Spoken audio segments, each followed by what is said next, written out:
Hi everyone, it's your boy Zach, and this is my review of Star Trek Discovery Season 3, Episode 2. And I have to say, I stopped drinking. I never drink a lot. I actually mainly drink while watching Star Trek, just because I said I'm not a huge fan of the franchise. In almost all of its versions, except for maybe, Star Trek Into Darkness, it's fairly slow. So some whiskey helps the whole thing, go by. And yeah, I stopped. I think when Picard stopped, I stopped, and I only drink, mainly when I watch Star Trek.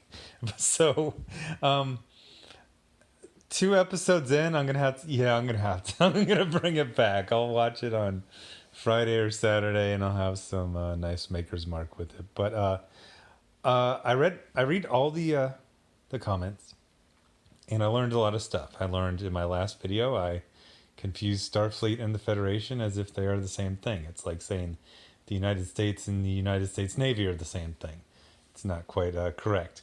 Also, people who know Star Trek way better than me said dilithium is not a fuel, it's a catalyst.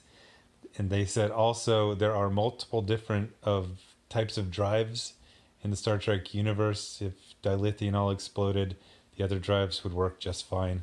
So that was good stuff. Also, I didn't even realize when I reviewed episode 1 that episode 2 was out already.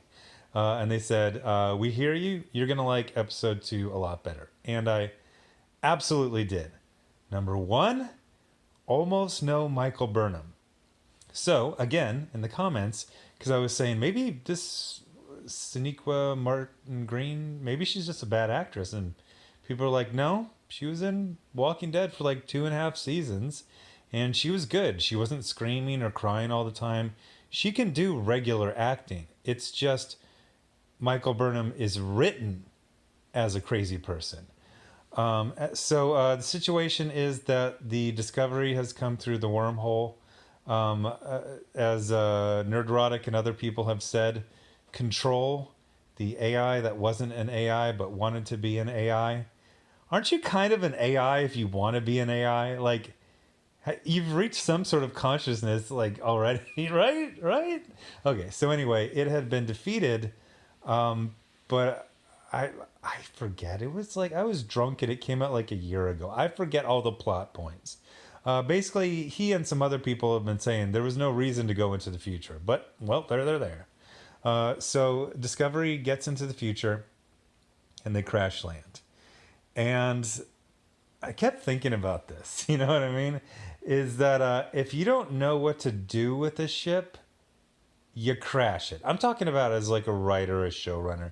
If you're not sure what to do, just doing, classic Star Trek stories, just crash the ship. It's dramatic. Everyone screams. There's lots of lights and sounds. And then it crashes and it breaks and something. Yeah, if you don't know what to do with the ship, just crash it. So the ship crashes. I kind of forget why. I mean, I remember why Michael Burnham in her magical Iron Man suit crashed, because she had a glancing blow with another ship. I forget. I think it just came out and just started crashing. And so it crashes onto this ice planet, and the mostly female crew, at least bridge crew, immediately starts hugging each other and congratulating each other after crashing their ship. I guess they're congratulating themselves for surviving, but there's a whole lot of space, and there was just like that one planet. This is something I used to tell myself when I was in Iraq. It's like, bullets are small and the sky is really big. Those bullets can go like a million places and not hit me. Now, of course, the bullets aren't randomly going in random directions. They're being aimed at me and my homies, but I used to tell myself that, and it made myself feel better. It's got to be really embarrassing to crash into a ship when you're on a starship, because there's so much more space than planet. I said ship, planet. There's so much more space than planets. It seems like it would almost be hard. Like, they're like, helmsman, crash us into that planet, and then you miss. You're like, I don't know. Like, there's way more space than there is a planet. I'll try again. We'll turn around. So they crash, and then they have to start doing repairs. And it's going to sound like I'm ripping this episode apart. It was actually just fine. You do really see the every season, the reduced budget is like really obvious. This one, like, they're like, well, except for a couple scenes, let's have mostly in this one hallway with Jet Reno and do you ever fly Jet Reno? I don't like that airline at all. But her in a hallway, and then Stamets in a hallway, and Hugh Culber. By the way, this is just a little minor thing. So the actor playing Hugh Culber is quite clearly Latino. I'm sure you've like changed. You don't want to change the name? Like, no, it's still going to be Hugh Culber. Okay, all right. By the way, the Doctor has like the most action hero outfit ever. Like, he literally looks like an action figure. It's always, whenever he comes into the scene, you're like, oh, there's gonna be some. Oh yeah, they just gave him like this very heroic Doctor outfit. But so crashes, and some people are injured, and they need to repair things. And then they have a part called I forget it. It was kind of a cool name. I forget what it was called. Tactator or something like that. I don't know. But it's at first it seems like they just kind of find it, and it's because it's in like this random kind of spot. But then it turns out it's really super important. But there's a settlement. Oh, good job. Nearby. So let's send the captain. What? Okay, we're not okay. So they send the captain to a settlement when you would send, like, basically you'd send the security guy in like one, I don't know, lieutenant junior grade. You're like, okay, so, that's fine. Captain's going over there, and we're going to take Tilly. Okay, so I need to talk about the elephant in the room. No pun intended. I like Tilly. I grew to like Tilly a lot. Is Tilly annoying and Whedon-esque? Yes. Yes. But the actress has a lot of charm. She has beautiful hair. She's fun. She's likable. She also just had a kid. And, not to be rude, she's put on some weight. Here's the problem. This season 3 is supposed to take place like minutes after season 2. This is science fiction. We got time travel. Don't just put her in a really loose coat. Like, kind of explain. All you have to say is, we came out of the time travel corridor, but then we got stuck, and then a year later we restarted it, so everyone's a little older, and Tilly's gained a little weight. Fine. Like, it's just weird. It's like, okay, I'm not trying to be mean, but you're obviously like 20 pounds heavier than you were at the end of season 2, so what's up? Beautiful hair. She's got like the most beautiful head of hair imaginable. So they go, and I've talked about how Michael Burnham is completely unfit to be a Starfleet, not Federation, Starfleet officer, and she's a crazy person. The funny thing is, I just had a conversation with a friend who doesn't watch my channel, who didn't even know I follow Star Trek, and independently of everything I've ever said about Michael Burnham, just started to bring up, like, it was so strange to have a character that's clearly mentally ill as a lead character in a Star Trek show, and then not really comment on it. When you have a show like House MD or Monk, and the lead character has some very obvious flaws and conditions, they would talk about him all the time. Imagine Monk if neither Monk nor anyone else mentioned his OCD. Imagine House MD, where nobody ever called House an asshole or pointed out that he was an asshole. So it's really weird for Michael Burnham to be so clearly mentally ill, and nobody ever talks about it, ever. Now, so we get down there, and Tilly's pretty emotional, but they've been through some stuff. Here's what I loved. Saru, the new captain, is a pretty good captain. They're walking across the ice. I don't know why there wasn't some vehicle. Whatever. It was kind of close to the settlement. I think it was like a couple kilometers away. They don't have any shuttlecraft. They don't have a little ATV, nothing. Okay, we're just walking. he's very kind and very empathetic. And as they're getting closer to the settlement, he basically tells her, "Hey, we're professionals. Suck it the fuck up. Uh, dial it down, dial it back. Get those tears. We're about to go meet people and make first contact and all this type of stuff." And she does it. So they go to this, I don't know, mining facility, and we meet these miners who actually, I don't know, I really like their face. It was this cool kind of geometric pattern.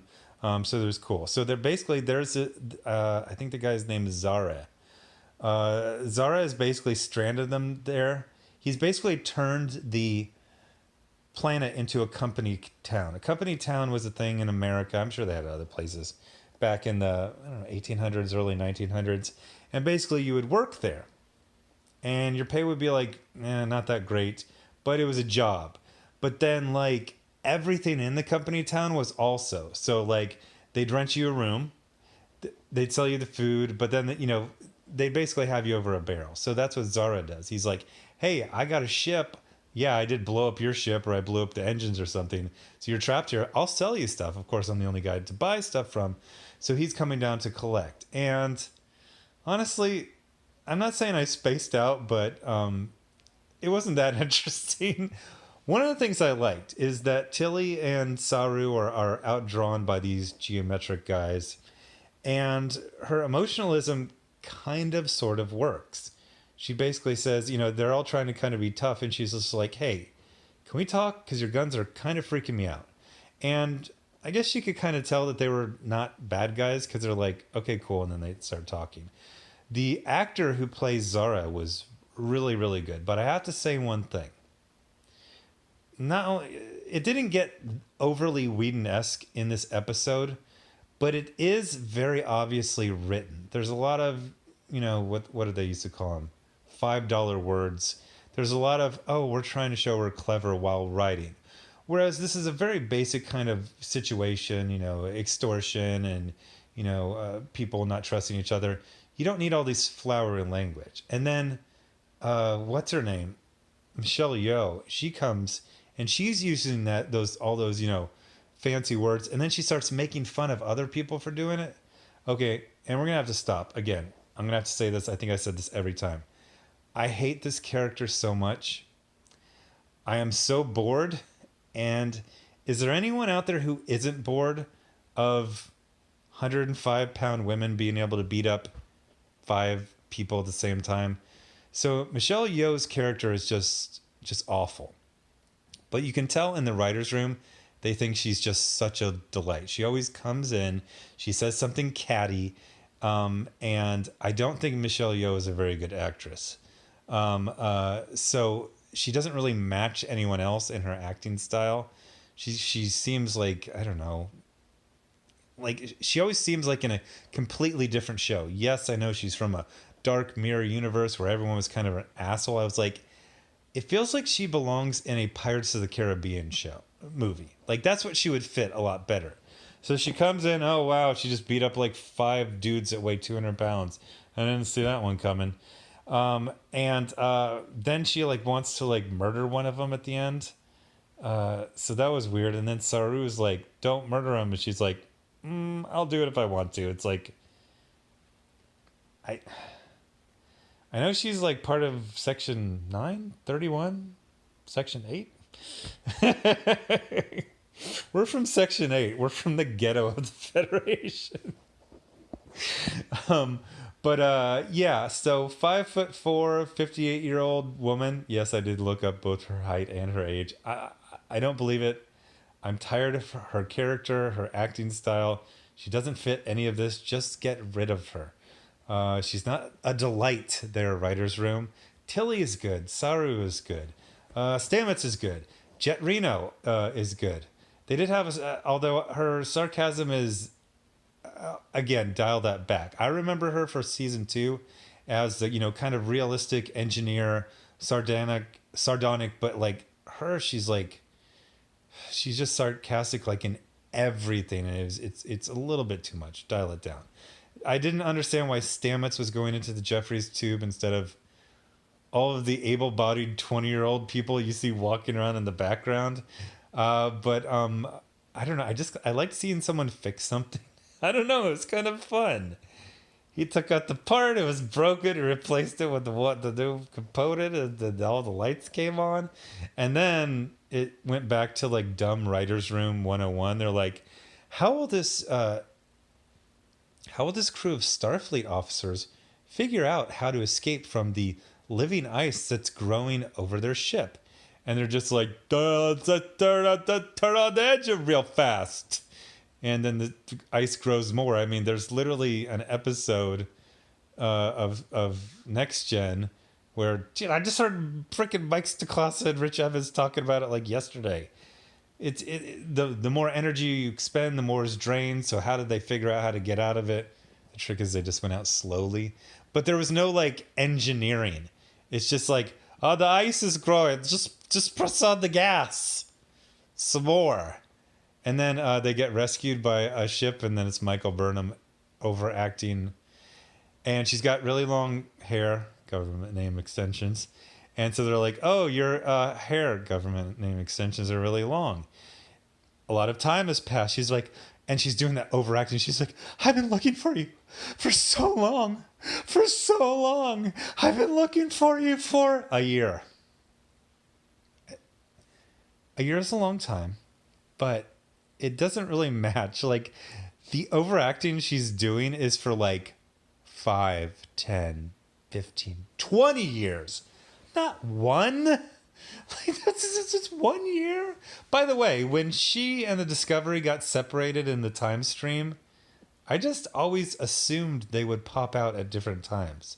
Like, they're going to pop out at the exact time and space. Like, no, I always assumed they were going to pop out at different times. 1 year apart is actually way less than I assumed they would be separated. So at one point you're like, oh God, we're going to get Michael Burnham back. But then you're like, it's also on the crew and on the ship. And I remember in season 2, as insufferable and severely mentally ill as Michael Burnham is, there's lots of other characters and other storylines. So it's like, okay, Michael Burnham plus the ship. Okay, I'll give it 2 more episodes. We'll see. So anyway, is it a recommend? Yeah. I have this weird theory that we always kind of assumed that this was going to be the last one, since the second one had a lot of problems, like, behind the scenes. So people were kind of like, when the third one was announced, they're like, okay, this is how they're going to wrap it up.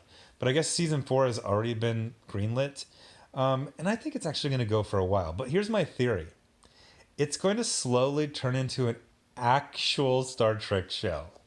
Not Michael Burnham, Neuroses Power Hour, but like, oh, we met. Like, I think over time it will eventually become an actual Star Trek show. So anyway, thanks for watching. And I don't know what I'm going to... I will be drinking the next episode. That's for damn sure.